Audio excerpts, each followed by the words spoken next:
When we think of WW2 war correspondents, images of brave men and women often come to mind. These individuals played a crucial role in bringing the realities of the war home to the public. We imagine brave figures with notepads and cameras standing near the front lines, capturing the intensity and chaos of the battlefield. They were the eyes and ears of the world, documenting history as it unfolded.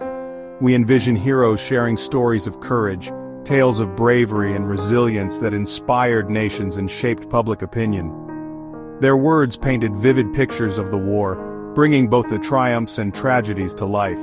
But this image, often romanticized by movies and photos, hides a darker, more complex truth about the realities they faced. The narrative we've come to accept often overlooks the immense pressures and constraints under which these journalists operated. The real dangers for these journalists were often not just from enemy fire, although that was a constant threat, but from within their own armies, from the very institutions that were supposed to protect them. The fight for truth often came at a great personal and professional cost. Their stories were tightly controlled by military leaders who meticulously shaped what could be reported, sanitizing the news to maintain morale and public support. Information was a weapon, and they were determined to control its flow. Correspondents were caught in a moral and ethical bind, torn between their duty to report the unvarnished facts and the immense pressure to support the war effort, to contribute to the national cause. This internal conflict was a constant companion. They lived with constant stress, not just from bombs and bullets whizzing by, the ever-present physical danger, but from the profound psychological burden of what they saw, the horrors they witnessed firsthand, and the weight of what they were forbidden to say, the stories they couldn't tell. They witnessed immense suffering, strategic mistakes that cost lives, and dark secrets that governments desperately wanted hidden from the public eye, buried beneath layers of propaganda and misinformation. Every single day, they had to make agonizing decisions about what to write, what to omit, how to navigate the treacherous landscape of censorship, and ultimately, how to stay safe in a world turned upside down. The true story of the war correspondent is not just about bravely reporting the war from the front lines, but about surviving it, often not from the enemy, but from threats lurking within their own side, from the very people they were supposed to trust. Their struggle was a quiet, often lonely battle fought in the shadows of censorship and government secrecy, a constant negotiation between truth and survival, leaving an indelible mark on their lives and their profession. During WW2, being a war correspondent was statistically more dangerous than being a soldier. Many journalists died, not just from combat but from plane crashes, accidents, and illness. The war zone was perilous in every way. A simple journey could be deadly. Reporters lacked the support soldiers had, often traveling alone through hostile territory. Constant movement exposed them to risks a soldier in a fixed position might never face. A wrong turn or bad luck could be fatal, far from any battlefield. Their job was not glamorous. It was filled with everyday dangers as deadly as enemy fire. Correspondents accepted that any trip could be their last. Their courage was about enduring relentless danger, not just facing the enemy. The high death rate among them is a testament to the price they paid for the news. The greatest threats to war correspondents often came from their own side, not the enemy. Governments and military leaders were obsessed with controlling the news to protect morale and secrets. Reporters who dug too deep faced a hidden enemy, a system of control. Military officials decided who got credentials, access, and interviews crossed them, and you lost everything.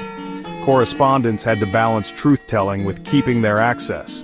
Those seen as troublesome faced intimidation, threats, or even accusations of espionage. The atmosphere was one of fear. Stepping out of line could end a career or worse. This secret struggle was central to their experience. The public believed they were getting the truth, unaware of the immense pressure and hidden threats.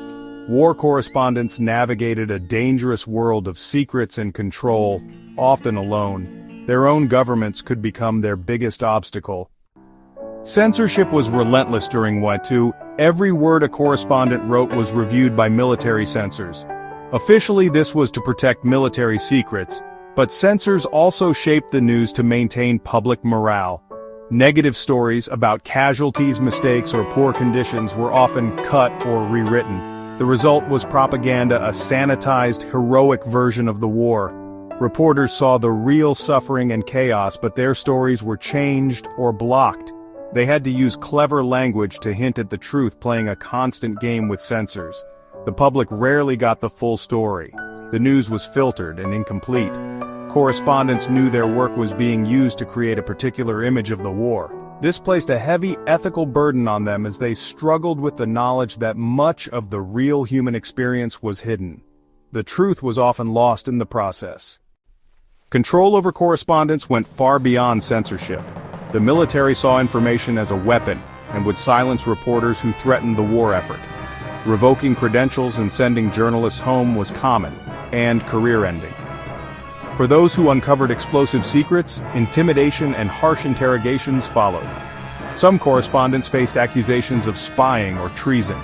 In rare, extreme cases, mysterious accidents or disappearances silenced those who got too close to dangerous truths. Official reports were falsified and records classified for decades. The public saw a free press, but the reality was far more complicated and darker. The unseen hand of control was always ready to crush dissent. William Preston was a quiet, dedicated journalist from a small American newspaper. He reported honestly, focusing on the real experiences of ordinary soldiers. In late 1944, Preston joined a unit moving through remote forests in Europe. He heard rumors of a secret camp, Camp 21, hidden deep in the woods. Soldiers whispered about strange experiments and prisoners who vanished. Unlike others, Preston was determined to investigate. He asked questions, piecing together clues about the camp. Despite the risks, he felt responsible to uncover the truth. His search led him to one of the war's darkest secrets. Preston's investigation would put him in direct conflict with powerful forces determined to keep Camp 21 hidden. He was about to risk everything for the truth. Preston, driven by his relentless pursuit of the truth, delved deeper into the mysteries surrounding Camp 21. What he unearthed was far more disturbing than he could have ever imagined. Preston discovered Camp 21 was not a POW camp, as the official record suggested, but a secret Allied facility, a place where their own soldiers, the ones who had stared into the abyss of war and returned with invisible wounds, were confined. These men were suffering psychological breakdowns, what we now understand and call PTSD. The horrors of combat had left them shattered, and Camp 21 was meant to be their sanctuary, but it was anything but. The military, desperate to return these men to battle, to fill the ranks depleted by relentless fighting, resorted to brutal, untested treatments. Drugs, experimental concoctions with devastating side effects, electroshock, administered without proper understanding of its long-term consequences, and psychological conditioning, techniques designed to erase trauma and rebuild soldiers into emotionless weapons. These experiments, done without consent, without regard for the well-being of the individuals involved, left many soldiers permanently damaged, their minds fractured beyond repair. The camp was a place of suffering, hidden from the world, shrouded in secrecy, a stain on the Allied cause, a dark secret that threatened to unravel the carefully constructed narrative of heroism and sacrifice. Preston, now fully aware of the horrors within Camp 21, meticulously gathered evidence documents, classified and stamped with warnings, detailing the experimental treatments and their devastating effects, photos, haunting images of the soldiers before and after their time at Camp 21, and testimony from a medic, a man of conscience, horrified by what he'd seen, a witness to the atrocities committed in the name of war. He knew the story was explosive, a threat to the public's faith in the war, a revelation that could shatter the morale of a nation fighting for its survival. Filing it through normal channels would mean censorship, the story buried, the truth suppressed, and arrest, imprisonment for daring to expose the military's dark secret. Preston hid the evidence, carefully concealing it, planning to get it safely to his newspaper, to expose the truth to the world. He was no longer just a reporter. He was the guardian of a terrible truth, a secret that could change the course of history. The responsibility was immense, weighing heavily on his shoulders, and the danger was real, lurking around every corner. He was one man against a powerful, ruthless system, a David facing a Goliath of military might and political influence. Preston was on the verge of a breakthrough, close to exposing the dark secrets of Camp 21. He had gathered irrefutable evidence, meticulously documenting the atrocities he had uncovered. But before Preston could escape with his evidence and reveal the truth to the world, military authorities discovered his investigation. They had been watching him, growing increasingly suspicious of his activities. 2 officers from a special branch known for their ruthlessness and unwavering loyalty were dispatched to deal with him, not to question him or understand his motives, but to stop him permanently if necessary. The official story, disseminated through carefully controlled channels, claimed Preston died in a tragic Jeep accident near the front lines. It was a convenient explanation, easily accepted by a war-weary public. In reality, he was detained, taken into custody under the guise of questioning, but the true intention was far more sinister. His meticulously gathered notes, the damning photos, and all other forms of evidence were seized and systematically destroyed, erased from existence as if they never existed. What happened next remains shrouded in mystery, a dark chapter sealed off from the light of day. Some reports, whispered in hushed tones, suggest secret imprisonment in a remote military prison, a place where inconvenient truths were buried along with the people who knew them. Others hint at a darker, more sinister fate, a permanent silencing to ensure the secrets of Camp 21 remained hidden forever. The cover-up was total and meticulously planned. The military controlled the narrative, shaping the story to protect its own interests and maintain public trust. They classified the files related to Camp 21 and Preston's death, stamping them with the highest levels of secrecy, and actively discouraged any further questions or investigations. Fellow correspondents, witnessing the swift and brutal suppression of Preston's story, knew it was far too dangerous to dig any deeper, fearing similar consequences. Editors back home, far removed from the realities of the war and the machinations of the military, had absolutely no idea what really happened to Preston or the story he was chasing. The explosive story of Camp 21 and the courageous journalist who dared to expose it.